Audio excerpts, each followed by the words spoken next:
Took a hike up the Wasatch last week, get a peek at life on the other side.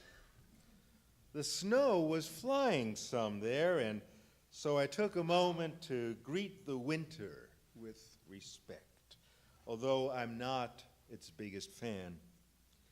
I was reminded of the poet Ezra Pound's spin on the classic Old English poem, Summer is a coomin', the birdies sing cuckoo.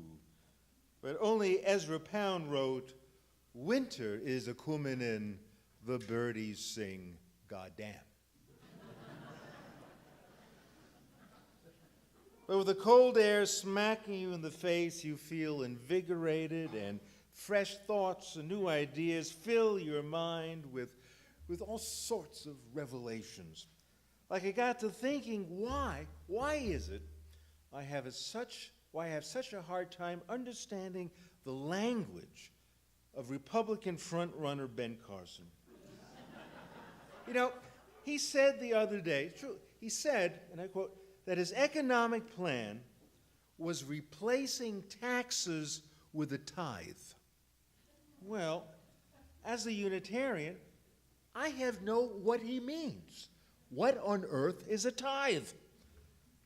Not a single Unitarian anywhere knows what a tithe is. You know, I sometimes discuss membership into this church with new people of other faiths, and they say that they're so glad that they don't have to tithe. And I say, whatever, I don't know what they're talking about.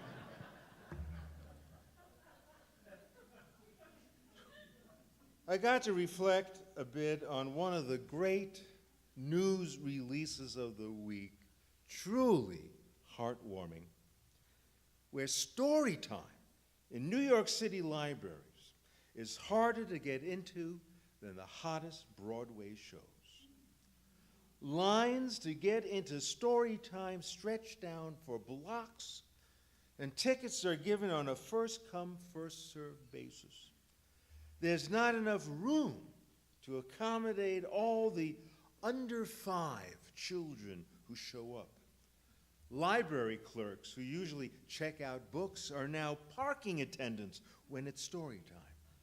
And people, so many people are turned away. Story time runs across all class lines as nannies vie for a spot as much as moms bringing their children from tenement housing. They line up an hour or two before the doors even open. All 41 branch libraries in Queens will add hours on the weekend.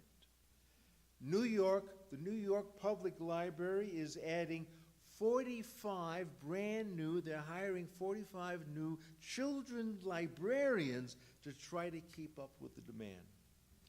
Nannies have noted how the hiring process for them has changed. They used to be asked, what do you do if the child cries? And now they're asked, will you take my child to story time? And entertain them for an hour or two before you get in. It's amazing how little children respond to actual, real-life people telling stories. You know, once you get them off the iPads and the iPhones, it's actually refreshing to be with children when they don't have that glazed-over expression and can respond to human cues. And what a novelty. They're actually interacting with other children. This may be the first step in building a whole new generation of responsive children. And who would have thought of a possible headline like, Librarians Transform the World Through Story Time, and global peace is achieved. But when I got to the top of the Wasatch, I had a perfect view straight into Helsinki, Finland. It's a place that models the good practice of socialism as espoused by Democratic candidate Bernie Sanders. But when you look closely, real closely at what an egalitarian society really looks like, one which believes in progressive taxation and high levels of social spending, you discover that Finland also practices progressive punishment when it comes to assessing fines, like speeding tickets. Now, we may nod in agreement that a rich person should pay higher fines for the same infraction if real justice is to be served, but the question is, how much more? Well, in Helsinki, that town, man, it was all a twitter when one wealthy man was caught going 64 miles an hour in a 50-mile zone. Not too bad, not too bad. I mean, how many have done 64 in a 50-mile zone? Now, the Finns have a simple equation to calculate fines. They're based on half an offender's net daily income with consideration for the number of children under his or her roof.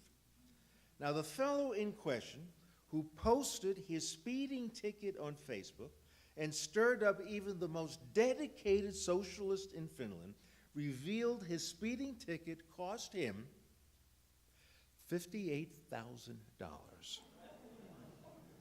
Oddly, he complained, I could have bought a whole new, brand new Mercedes-Benz for that, which is exactly why he was fined $58,000.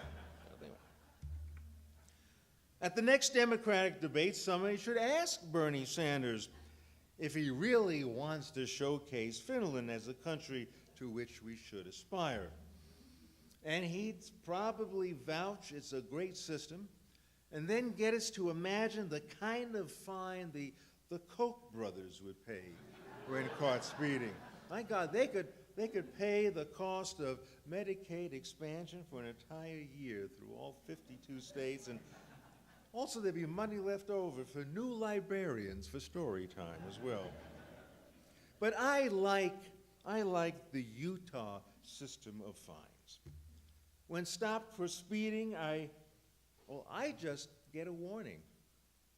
After I say to the policeman, sir, I'm a minister and I'm late for a funeral.